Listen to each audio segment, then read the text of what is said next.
And Rich Trapper tapping in, TNN Trap News Network. You feel me? Rich Trapper. The homie wanted you to whitelist this shit too. Who? Rich Trapper. Rich Trapper? He be reacting to your shit.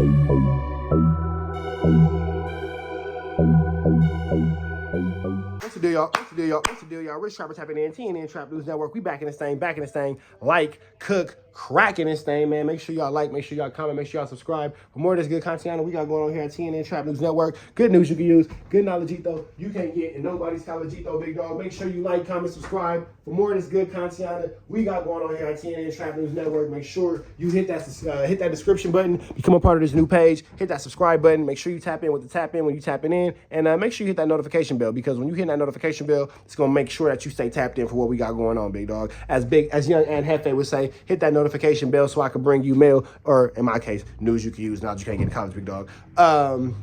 We finna jump right into this, man. We got Bricc, baby, sitting down with DJ Vlad discussing how he became a Ronin 60 neighborhood Crip. Let's get into this content without no further do's or don'ts, man. Let's go.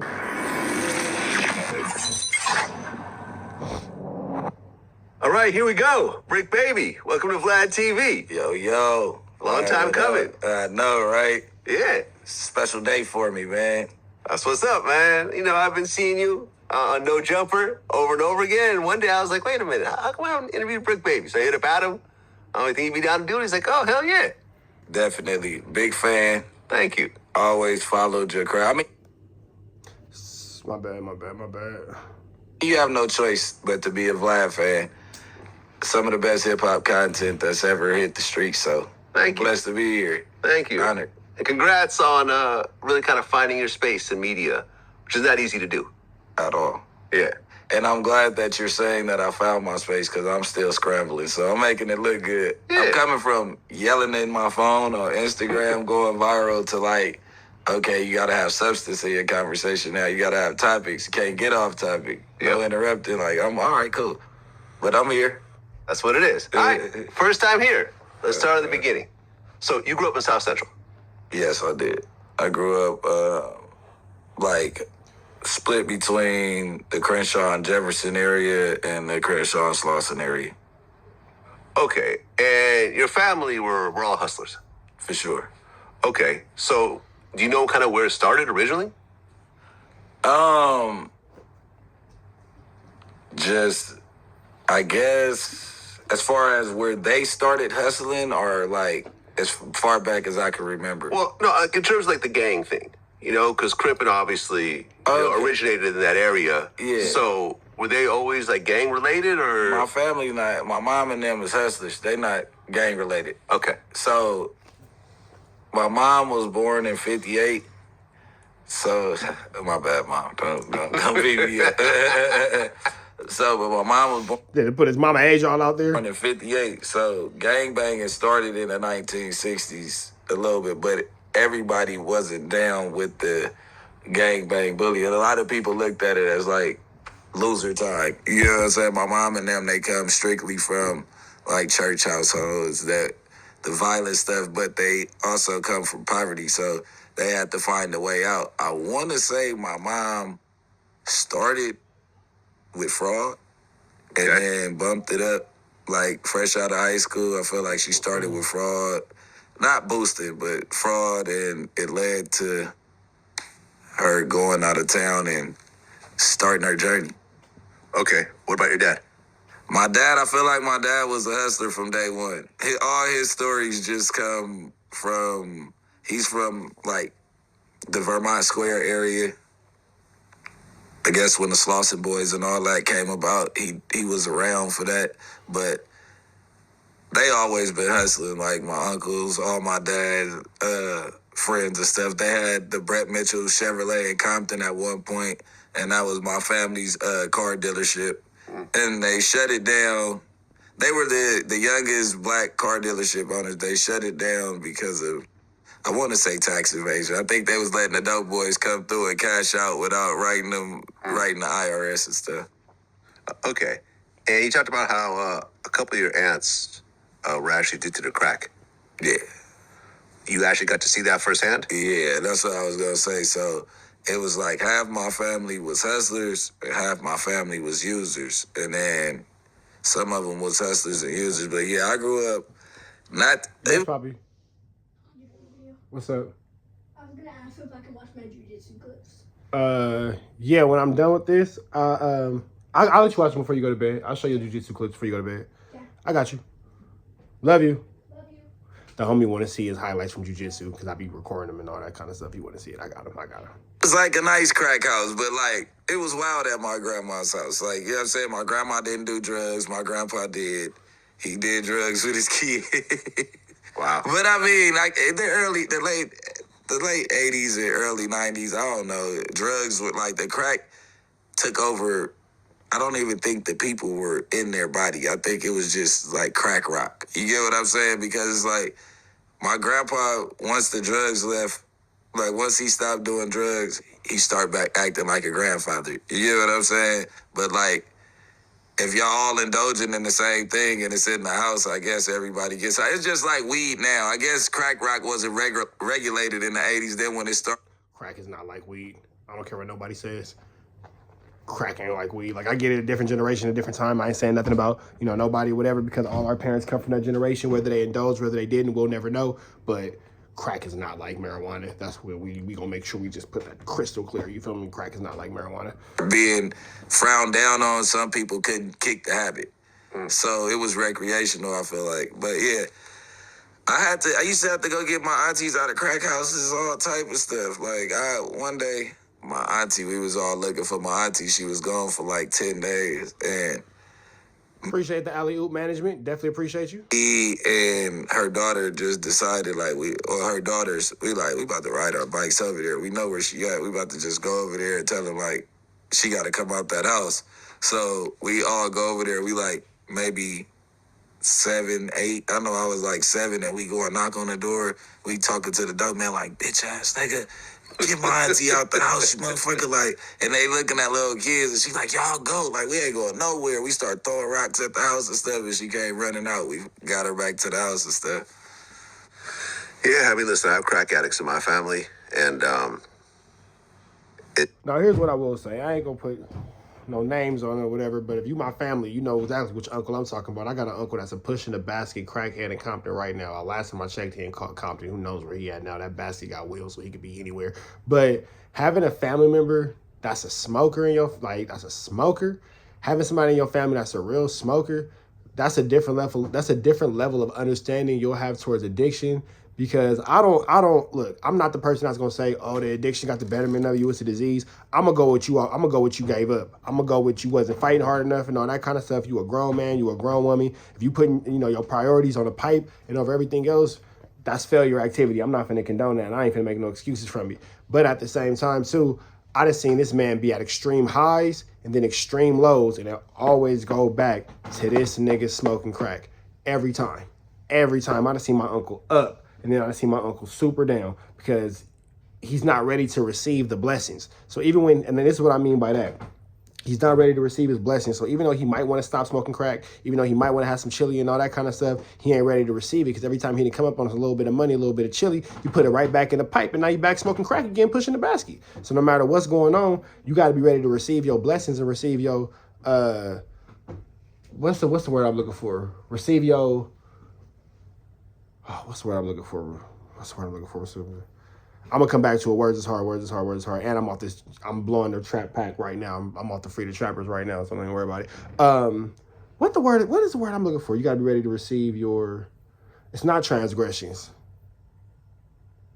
I don't know. Words are hard. I come back to it. But either way it go, like long story short, if you ain't ready to receive your blessings, you ain't ready to, step up and be ready to receive whatever God has for you, you can want it all day. You're going to get it and you're going to lose that shit. So, if you got a family member that's a smoker, just have a little bit of patience with them. Don't let them too close because they'll steal your shit. Don't be stupid.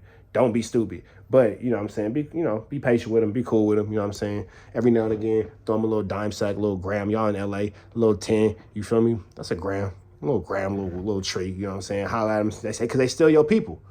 They steal your people, regardless if they're a smoker or not. They steal your people. You feel me? So your smoker auntie, your smoker uncle, your smoker mama, your smoker daddy, your smoker cousin, your smoker brother, your smoker grandfather, grandmother, and all that, they steal your people, bro. And once upon a time, they might have been the shit in these streets. You never know what you can learn from them. It's just a bad way to. And this public service announcement has been brought to you by Trap News Network. Here at TNN Trap News Network, we don't condone pull-ups, pop-outs, stopping, uppings, getting high, smoking dope, any type of rocks, slanging, banging, or hanging, or nothing like that. Don't put it in your veins. Don't put it in your brains. Don't put it up your nose. That's not how it goes. We just want you to smoke a little bit of tree and let it be. I'm just saying. Be. Yeah, Especially when you have kids. yeah, because that shit is like controlling. Yeah. Anyway, I'm sorry you had to go through that. Yeah. So, you're growing up in South Central, and cripping is becoming a serious thing out there. Like, at what point did you join? I feel like I was a Crip at like 8 years old. I ain't had no other choice, like, when it came to gangbanging. I feel like Snoop and the dog pound wave was definitely present in my upbringing, like, even from home. Like, I grew up in 2 Crip hoods. My dad had a spot, he lived there, but it was like a, live, work, play. It was a dope spot too. But we was in the jungles. I don't know if you hip to where the jungles is, and to the people, it's Baldwin Village, like L.A., in between the Crenshaw. It sits on the Crenshaw corridor also, but from training day. It's like Inglewood, right? No. It's before Inglewood. Okay. It's like L.A. It's like right over the hill. The jungles ain't nowhere near Inglewood, bro. I'm not saying that, like, well, if you from out of town, you might say it was only like 10, 15 minutes away, but in the proximity of South Central, what is not close to the other?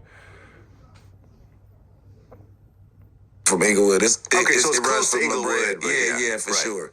Yeah, but so I do have like a lot of friends that are affiliates over there, but even when I was over there, I got like a gang of blood friends that I grew up with too, because just being at my dad's house and like ever since 9 years old, they was like, you gonna be a Crip. You're not gonna be from over here. Like, yeah, I'm not. So probably like 10 years old is my first time tagging on the wall, and we started some shit called Inglewood, California Crip. Me and my best friend. Starting an Inglewood Crip set is crazy for some kids to do. Barnacles. If you know the politics of Los Angeles gangbanging, that's Barnacles. Bricc was bold for that one. Bold. He from West Boulevard now, and his uncle had just came home from like a 10-year bid. So he like big as Tookie, got the blue rag. He balling with the blue rag around his neck every morning in the backyard, pumping iron and stuff. Like, this is like our action figure. Like, you know what I'm saying? Like, we looking up to Uncle Mike. Rest in peace, Uncle Mike, Big M. We looking up to him. So we go on, we gonna be from Inglewood, California, Crip. So we get sidewalk chalk, go to school the next day with the sidewalk chalk. We hitting up with the sidewalk chalk ICC. And I feel like from there, my cousins and stuff, from there I joined a clique called CIP, and it was completely irresistible players. Okay. So, but we was in the West Boulevard area, and as we start getting older, like from 10 to 12, not like it was just a big jump, but like from 10 to 12, we inherited beef from the Blackstones. Damn near everybody that the West Boulevards was beefing with, we end up beefing with, and more, because we were at different schools. So we was like in West LA beefing and stuff, and the police end up documenting us in the gang files as Crips in Progress. CIP. So they changed it from completely irresistible players to Crips in Progress because we was getting into so much shit in the air. That sound like some LAPD stuff. Like, hey, they gotta be this. We see the writing on the wall. We see what they finna be, bro. They done seen the same movie a million times. The only thing changes is the names of the characters, but the roles pretty much stay the same. So they was like, yep, they some Crips in Progress. So that was really my introduction. And when Big Money, Uncle Mike, found out we was from a clique, my best friend was never from a clique because that's his real uncle. So he was always, after ICC, it was just West Boulevard for him. You know what I mean? He found out we all was from this clique, and he came over there tripping one day. He like, y'all niggas gonna be from the hood. There ain't no extra hoods inside the hood. Nigga, all y'all gonna turn the hood. And he got into it with one of my closest homies and smacked the shit out of him. Like, he was bullying. Like, this is a big, buff, grown man. He came over there tripping on this one day. Like, I ain't having it. Like, y'all either gonna turn West Boulevard today or this shit over. So we stood our ground, though. Like, I don't want to tell the whole story, but the homie ended up having to go to the hospital with broken arm or something like that. We stood our ground though, my big uncle, right? So after that, I'm like, I ain't finna be from West Boulevard because he tried to make me. You know, I was rebellious back then. So I started hanging with the Harlem 30s at like 12. And we still was from CIP. It was like, and the 30s at the time was beefing with the rolling 40s. So the 40s and 60s was the same thing, and all my other cousins is like my mom always had a house nearby Slauson, and all my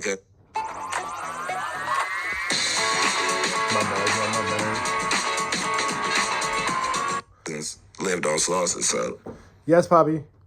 Can I let the dogs out? Just let 6 out. I think it was like one too many events with me in the 40s, and I wasn't really put on to the 30s yet. And my cousin, like, either you get put on and you handle your business and you stay over there, because I used to call my it's second nature, like, hey, cuz, I'm in the mix, like, shit, come get me. Like, ain't no come help me, like, I just did this. Like, I don't got no ride, though. I was rebellious back then, so I started hanging with the Harlem 30s at, like, 12. And we still was from CIP. It was like, and the 30s at the time was beefing with the rolling 40s. So the 40s and 60s was the same thing, and all my other cousins is like my mom always had a house nearby Slauson, and all my cousins lived on Slauson. So I think it was like one too many events with me in the 40s, and I wasn't really put on to the 30s yet.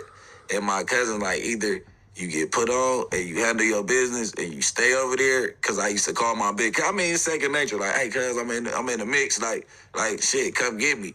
Like, ain't no come help me, like, I just did this. Like, I don't got no ride, though, I'm on the bus. Like, they like, man, like, who you do it to? And I'm like, man, you know what I mean? Like, I ain't gonna talk too much, but you know what I'm saying, they like, you can't keep bumping heads with the 40s like that and think that we gonna participate. And like, where the rest of your family at over here in the Harlems?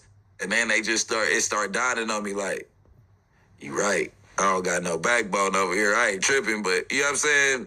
I end up getting put on 60s like my 14th summer. Okay, you're 14. Yeah, but I always was affiliated. Like, in between ICC and all that, like, I always bang rolling 60s. Like, we was hood hopping. We'd just say whatever hood we wanted to say when we was 10 years old. But I've always been a Crip. Okay, you jumped in? Hey, you know what? At least he admitting that he's hood hopping. At least I admitted. He said out his own mouth, I was hood hopping. And then I found a home and I kicked it there. That's it right there. Like, you know what I'm saying? Y'all want to be mad at Bricc for popping around and jumping around and blah, blah, blah? Out of his own mouth, he just said, I was hood hopping. He found a space that was for him. And, he settled down. Yeah. He's like, we was hood hopping. We'd just say whatever hood we wanted to say when we was 10 years old. But I've always been a Crip. Okay, you jumped in? Yeah. Okay. Yeah. And I've heard different versions of this situation sometimes. Back into this content. All right, I'm going to tell you. There be some dudes, right, that, they family. They run the hood, got a big family from the hood, and they born into the hood. Like, you get what I'm saying? I feel like that kind of hinders somebody's Bricc Baby finna replace Tony Yayo. It was hilarious. gangbang career in the streets because, it's not DIY. You get what I'm saying? You ain't doing it yourself. Like, me, I'm first generation, and I'm the only generation. I don't plan on my sons and them gangbanging.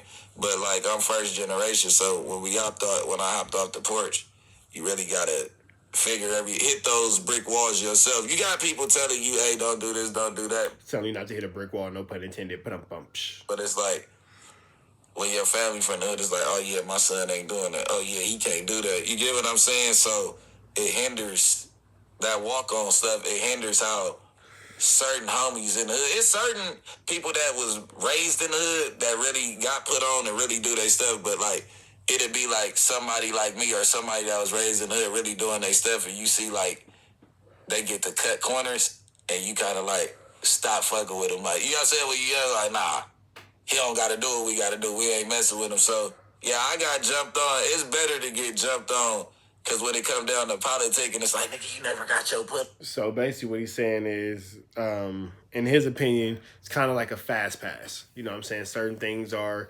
bypassed, certain things aren't expected, certain things are politics in your favor to where you don't have to do it, man, blah, blah, blah. Whereas those who are forced to do it might have a distaste for you or a dislike for you because, again, you know, they're in the trenches putting in this work, you know, risking head, shoulders, knees, and toes for all this oogie bam and skullduggery and tomfoolery. Meanwhile, you kind of get to just bounce around the situation and don't really got to get involved. You feel me? Here at TNN Trap News Network, we at Squares a box of Apple Jacks twice as green. Don't even worry about it. We like a football field, big dog, square and green. We just, you know, enjoying the good content because it's relevant to the Los Angeles area. Shout out to LA. But we got love for everybody. Crip, Ninjas, Blood, Ninjas, Essays, Asians, Dominicans, Puerto Ricans, White Boys, Jamaicans, Latin King, Disciples, Viceroy, Haitians, Parus, Hoovers, Norteños, Terreños, Hells Angels, Mongols. Shout out to the ABCs and the SOSs in Sacramento. Apparently, they really fuck with me, so shout out to them. I fuck with them too. Give me a second, guys. Yeah. I got you. Yeah, all that. You know what I'm saying? We got love for everybody. Hey, go lay down. I'll be in there in a second to come say prayers with you. Yeah, so we fuck with everybody. You know what I'm saying? So that's pretty much how that goes. You feel me? But Bricc is telling the story of Bricc. You feel me? This is a pretty good one. I'm enjoying a sober Bricc baby. For sure. But let's jump back into this. Oh, you get what I'm saying? Like, let's just go ahead and get that out the way off the rip. Okay. Yeah, So now you're a rolling 60s for official. sure. Did you know Big U during that time? Big U was he did that stretch. When Yeah, I first you're got right. put Yeah, on. he was locked I up met for a Big while. U in like 07, 08. Later on. Yeah. Okay. What was your original street name? My original street name, Yeah. when I first got put on, Yeah. it was Baby Wild Bill. Baby. This is why niggas say that Vlad is a police, because that's a very police question. That's very specific. That was kind of copy. That's why niggas say Vlad is a police, because Vlad asks them type of questions. Wild Bill. Yeah, I was Wild Bill from the Overhills. Yep, I got put on at 14. F-Dog was my big homie. My big homie F-Dog. I want to say Lil F. Oh, my bad, F. But it's either Big F or Lil F. I think he Lil F-Dog, though. But that was my big homie. I got put on. I was supposed to, this is the funny part. I was supposed to be from 10th Avenue. I was supposed to be from down the hill. I lived on Overhill, but I had this one homie named S-Dome that loved me to death. And he would, once he seen that I wasn't from Harlem no more, he like, man, you gonna be Baby S-Dome, But what he used to do, it was like how I said with those kids that was protected. What he used to do is, when it's time for me to get put on and fight, like, my little homie ain't doing that. Like, we ain't doing that, da-da-da. And he used to try to speak up for me. And so I'm like, I gotta get put on. You know what I'm saying? I'm just living like that. Like, I can't keep taking this pass like that. So, but I'm walking down the hill one day, and Hillbilly pulled up on me, and my boy Izzy was supposed to get put on that day. He did, but then he ended up being from East Coast. They pull up on me, and me and Izzy were in high school together, so he told on me to the dude that was driving the car, like, you know him? Like, he ain't really from 60s yet. I got a big S hat on. I'm walking down Slauson. I'm headed from Overhill to, like, Crenshaw. And they pull up like, where you from? And I laugh at the niggas like, man, like, you know where I'm from. Nigga, like, you know, I was ready for anything at that time. And I laugh like, man, y'all know where I'm from. And he'll be like, what? Like, man, you ain't got to put on my hood. Like, I'm like, man, we could go do that right now. Like, what is you talking about? Like, because I guess his whole angle now being older was like him to rile me up to see if I was really like that. And they took me down to the block. Long story short, got quoted on right there, and I ended up Wild Bill. Then the fact that Hillbilly put me on, he wanted me to be Billy Badass. So I changed my name to Billy Badass within the first 3 months from the hood. All right, man. So that's that. That's how Bricc Baby got put on Rolling 60s, man. That's the Bricc Baby story. Y'all know the chat. Chill out. Y'all know the deal, man. Red dots to the left. Y'all know the rest. It's free Avenue Angel Tees free. We got